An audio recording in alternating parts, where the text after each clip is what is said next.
जानिए भगवान कृष्ण के बारे में। भगवान कृष्ण हिंदू धर्म में सबसे पूजनीय और प्रिय देवताओं में से एक है। उन्हें भगवान विष्णु का 8वां अवतार माना जाता है, जो हिंदू त्रिमूर्ति में संरक्षक है, जिसमें ब्रह्मा, निर्माता और शिव, विनाशक शामिल है। भगवान कृष्ण को अक्सर भगवान कहा जाता है, जिसका अर्थ है सर्वोच्च प्राणी या सर्वशक्तिमान। हिंदू पौराणिक कथाओं के अनुसार भगवान कृष्ण का जन्म द्वापर युग में हुआ था, जो हिंदू धर्मग्रंथों में वर्णित एक प्राचीन युग है। हिंदू पौराणिक कथाओं के अनुसार भगवान कृष्ण का जन्म द्वापर युग में हुआ था, जो हिंदू धर्मग्रंथों में वर्णित एक प्राचीन युग है।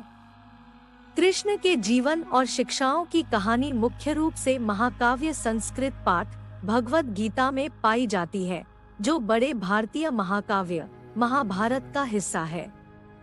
भगवान कृष्ण का जीवन विभिन्न प्रसंगों और महत्वपूर्ण घटनाओं से भरा है, जिसने उन्हें हिंदू पौराणिक कथाओं में एक बहुआयामी और प्रिय व्यक्ति बना दिया है।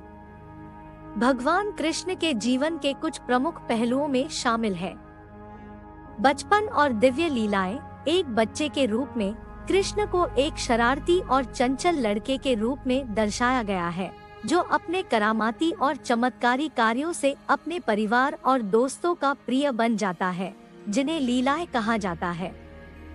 कालिया दमन माना जाता है कि भगवान कृष्ण ने विषैले नाग कालिया को वश में किया था, जिसने यमुना नदी को जहरीला बना दिया था और इसके आसपास रहने वाले लोगों और जानवरों के लिए खतरा पैदा कर दिया था।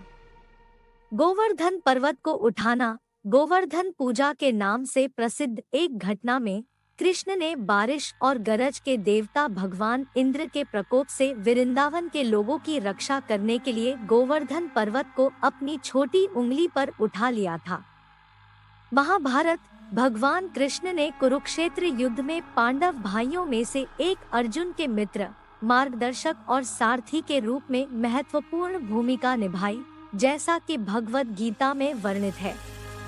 भगवद गीता एक पवित्र संवाद है, जो गहन आध्यात्मिक ज्ञान और दार्शनिक शिक्षा प्रदान करता है।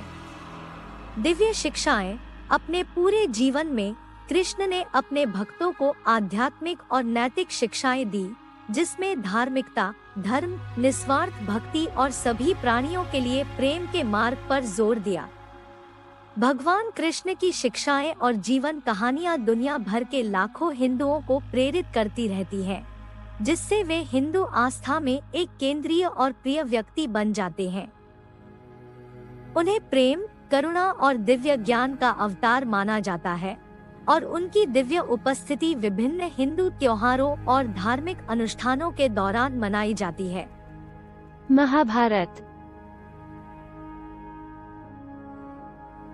महाभारत एक प्राचीन भारतीय महाकाव्य है, जो दुनिया के सबसे लंबे और सबसे महत्वपूर्ण साहित्यिक कार्यों में से एक है।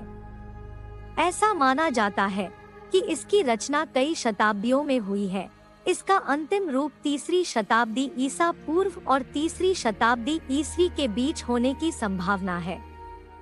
इस महाकाव्य का श्रेय परंपरागत रूप से ऋषि व्यास को दिया जाता है। महाभारत महान कुरुक्षेत्र युद्ध की कहानी सुनाता है, जो एक विशाल संघर्ष था जो भारत के वर्तमान हरियाणा में कुरुक्षेत्र के क्षेत्र में एक शाही परिवार के 2 गुटों, कौरवों और पांडवों के बीच हुआ था। महाकाव्य जटिल पारिवारिक रिश्तों, नैतिक दुविधाओं, राजनीतिक साजिशों और दार्शनिक प्रवचनों पर प्रकाश डालता है। अपने मूल में महाभारत मानवीय स्थिति का प्रतिबिंब है।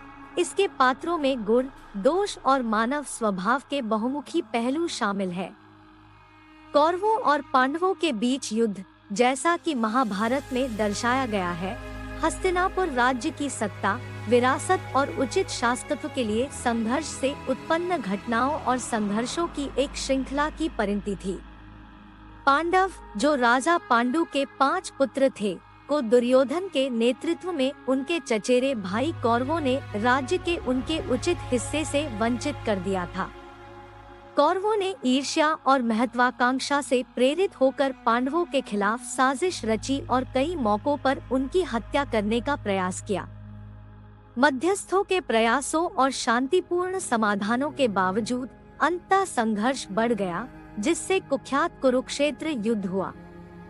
यह युद्ध एक विशाल और विनाशकारी युद्ध था, जिसमें शक्तिशाली योद्धा, दिव्य हथियार और दैवीय हस्तक्षेप शामिल थे। महाभारत में भगवद गीता भी शामिल है, जो भगवान कृष्ण द्वारा कुरुक्षेत्र के युद्ध के मैदान में पांडव राजकुमार अर्जुन को दिया गया एक पवित्र और दार्शनिक प्रवचन है। भगवद गीता युद्ध में भाग लेने के बारे में अर्जुन की नैतिक दुविधा को संबोधित करती है और कर्तव्य, धार्मिकता और आत्म प्राप्ति के मार्ग पर गहन अंतर्दृष्टि प्रदान करती है।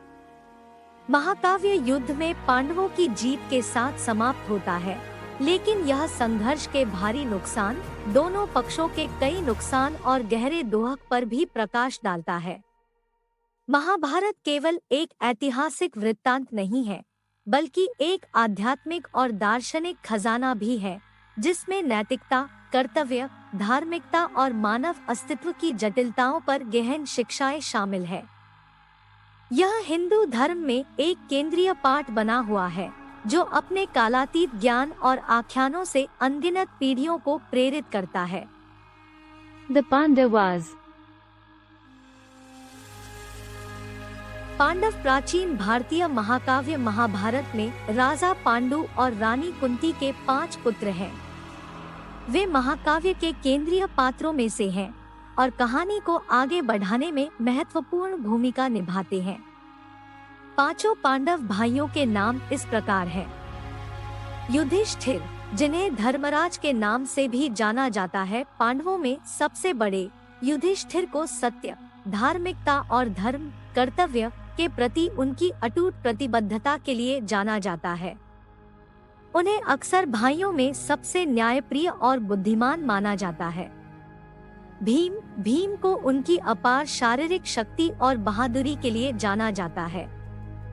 वह एक कुशल योद्धा है और युद्ध में अविश्वसनीय कौशल का प्रदर्शन करते हुए कुरुक्षेत्र युद्ध में महत्वपूर्ण भूमिका निभाता है। अर्जुन तीसरे पांडव भाई है और उनमें से सबसे कुशल धनुर्धर और योद्धा है। वह भगवद गीता के नायक भी हैं, जो भगवान कृष्ण के साथ एक पवित्र संवाद है, जो कुरुक्षेत्र के युद्ध के मैदान में होता है। नकुल अपनी सुंदरता और बुद्धि के लिए प्रसिद्ध है। वह अश्व प्रशिक्षण में कुशल है और एक सक्षम योद्धा है। सहदेव पांडवों में सबसे छोटे हैं, जो अपनी बुद्धिमत्ता, ज्योतिष के ज्ञान और युद्ध में दक्षता के लिए जाने जाते हैं। पांडवों का पालन पोषण उनके प्रारंभिक वर्षों में उनके पिता राजा पांडु की मृत्यु के बाद उनकी माता कुंती ने किया था। विभिन्न परिस्थितियों और राजनीतिक षड्यंत्रों के कारण उन्हें अपने पूरे जीवन में कई चुनौतियों और कठिनाइयों का सामना करना पड़ा।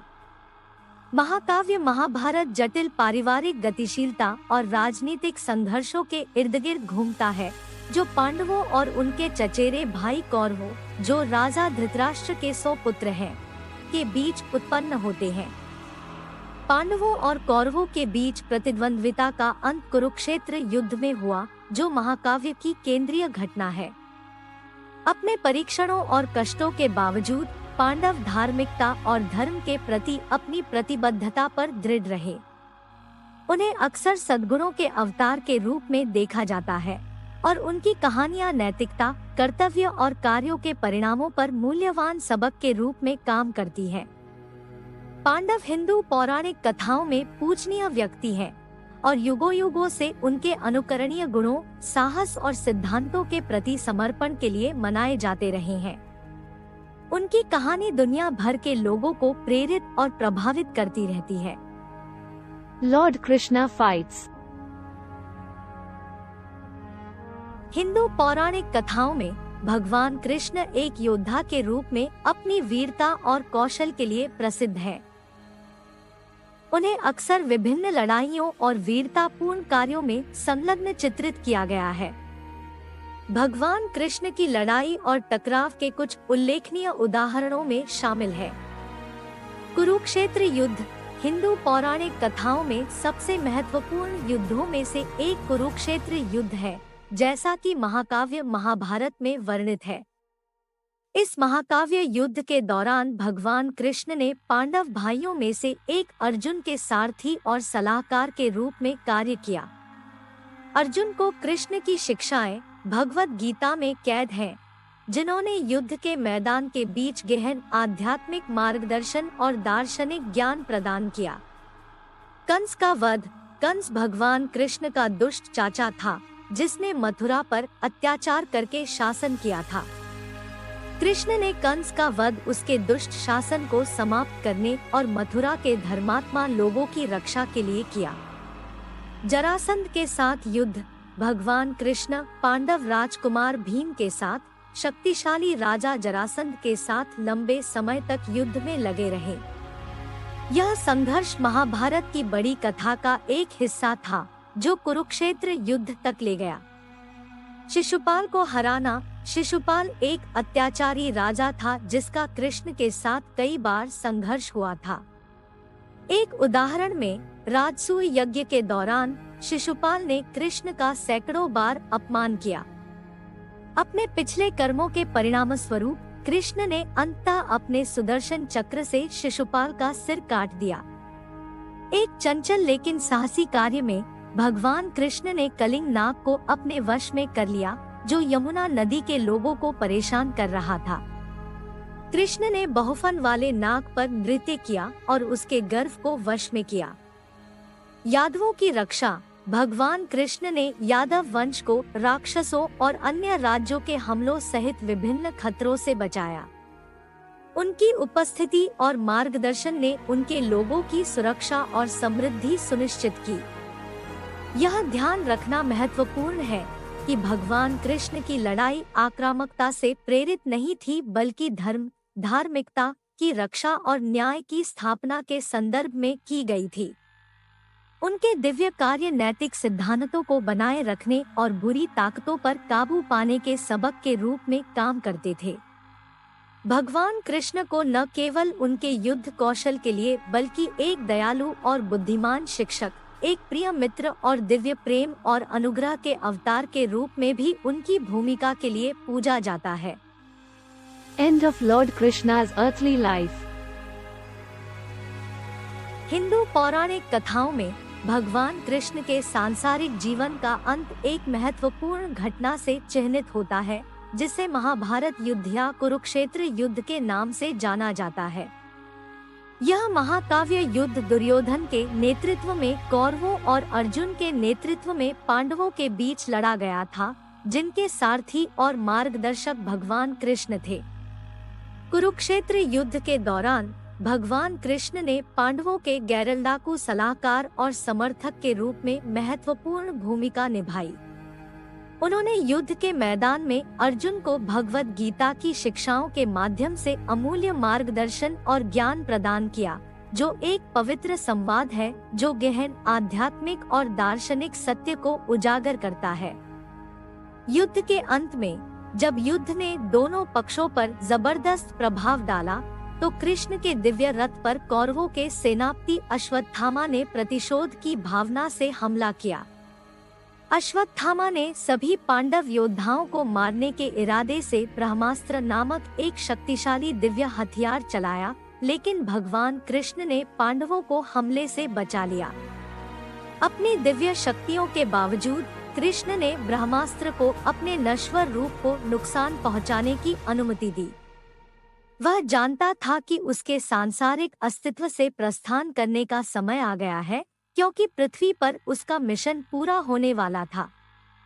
युद्ध के बाद कृष्ण अपने राज्य द्वारका लौट आए, जहां उन्होंने अपने लोगों का मार्गदर्शन और सुरक्षा करना जारी रखा। युद्ध के बाद कृष्ण अपने राज्य द्वारका लौट आए, जहां उन्होंने अपने लोगों का मार्गदर्शन और सुरक्षा करना जारी रखा। उन्होंने अपने परिवार और भक्तों के साथ समय बिताया और उन लोगों को सलाह और सहायता प्रदान की जो उनका मार्गदर्शन चाहते थे। भगवान कृष्ण के सांसारिक जीवन का अंत एक मार्मिक और प्रतीकात्मक घटना से चिन्हित है।